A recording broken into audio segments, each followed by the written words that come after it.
Hello மக்களே, செமையான ஒரு அறிவிப்போடு தான் இன்றைக்கி தமிழ்நாடு பட்ஜெட் 2026 தாக்கல் செய்யப்பட்டது.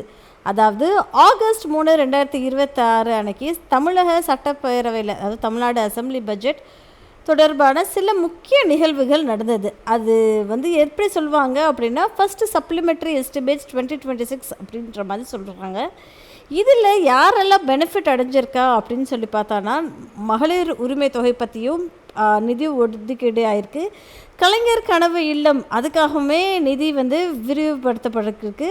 தமிழ் புதல்வன் திட்டத்துக்கு கீழேயுமே மாணவர்களுக்கு நிறைய பணம் வழங்குகிற மாதிரியுமே அலோகேஷன் ஆயிருக்கு, உதவித்தொகை வழங்கப்பட்டு இருக்குது. இதை பற்றி ஃபுல் டீட்டெயில்டாக பார்ப்போம். இது மட்டும் தானா அப்படின்னு சொல்லி பார்த்தோன்னா, இது மட்டும் இல்லைங்க, இன்னும் நிறையவே அவங்க அலோகேட் பண்ணியிருக்காங்க. யாருக்கெல்லாம் பயனுள்ளதாக இருக்கும் அப்படின்றது பார்ப்போம். முக்கியமாக நமக்கு பயனுள்ளதாக இருக்கா அப்படின்றது ஃபஸ்ட்டு நம்ம பார்ப்போம். வாங்க வீடியோக்குள்ளே போகலாம். பொதுவாகவே பிப்ரவரி மாதத்துலேயோ இல்லை மார்ச் மாதத்துலேயோ தாக்கல் செய்யப்படும் முழுமையான பட்ஜெட். அதை தாண்டி இடையில் தேவைப்படுகிற கூடுதல் நிதிக்காக இந்த துணை பட்ஜெட் தாக்கல் செய்யப்படுகிறது. இன்றைய கூட்டத்தொடரில் என்னென்ன நடந்துச்சு அப்படின்னு சொல்லி பார்க்கணுன்னா, ஃபஸ்ட்டு சப்ளிமெண்ட்ரி பட்ஜெட் ஹைலைட்டுன்னு சொல்லுவாங்க. அதாவது கூடுதல் நிதி ஒதுக்கீடு அது யாருக்கெல்லாம் வழங்கப்பட்டிருக்குன்னா, முதல்ல தமிழ் புதல்வன் திட்டம். இது என்னடா தமிழ் புதல்வன் திட்டம் அப்படின்னா, இந்த திட்டத்தில் கீழே கல்லூரியில் சேர விரும்பும் மாணவர்களுக்கு இந்த வருஷம் எண்ணிக்கை கொஞ்சம் அதிகமாக இருக்கா. அதனால் அவர்களுக்கு ஊக்குவிக்கும் வகையில் 1000 ரூபா உதவித்தொகை வழங்க கூடுதல் நிதி ஒதுக்கப்பட்டு உள்ளது அப்படின்ற மாதிரி சொல்லியிருக்காங்க.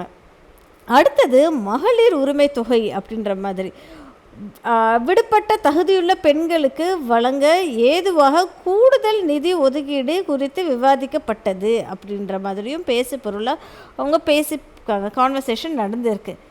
அடுத்தது கலைஞர் கனவு இல்லம். குடிசைகள் இல்லாத தமிழகத்தை உருவாக்க வீடுகள் கட்டும் பணிகளை விரைவுபடுத்த நிதி விடுப்பு அப்படின்ற மாதிரி சொல்லியிருக்காங்க. குடிசைகள் இல்லாத தமிழ்நாடுங்க, அதுக்காக இன்னுமே ஸ்பெஷல் அலோகேஷன் கொடுத்துருக்காங்க. சரிங்களா மக்களே? அடுத்தது என்ன அப்படின்னா, உட்கமைப்பு மற்றும் போக்குவரத்து. அதில் என்ன சொல்லியிருக்காங்கன்னா, சென்னை மெட்ரோ ரயில். உங்கள் எல்லாத்துக்குமே தெரியும், சென்னை மெட்ரோ ரயில் ப்ராஜெக்ட் ரொம்ப நாளாக போயிட்டே இருக்கு இல்லைங்களா? அதுக்கு மத்திய அரசிடம் இருந்து வர வேண்டிய நிதி நிலுவையில் உள்ள சூழலில் மாநில அரசின் நிதி பணிகளை தொய்வின்றி தொடர கூடுதல் நிதி ஒதுக்கப்பட்டு உள்ளது. சரிங்களா மக்களே? ஸோ கடை இனிமேல் மெட்ரோ ப்ராஜெக்டெல்லாம் டப்புன்னு முடிஞ்சிடும். அடுத்தது கிராமப்புற சாலைகள்.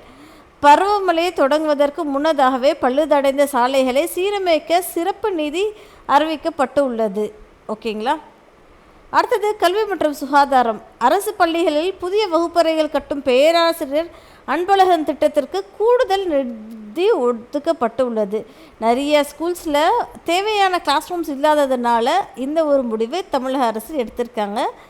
அரசு மருத்துவமனைகளில் மற்றும் தட்டுப்பாடு இன்றி கிடைக்க தேவையான நிதி ஒதுக்கீடு குறித்து அறிவிப்பு. சரிங்களா?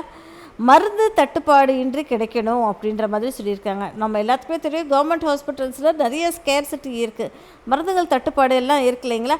அதையுமே தட்டுப்பாடை சரி செய்கிறதுக்காக தேவையான நிதி ஒதுக்கீடு அறிவிச்சிருக்காங்க மக்களே.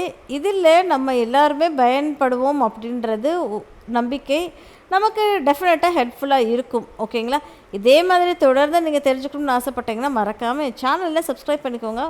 உங்கள் ஃப்ரெண்ட்ஸ் அண்ட் ஃபேமிலிக்கும் அதிகபட்சமாக ஷேர் பண்ணுங்கள். நன்றி மக்களே.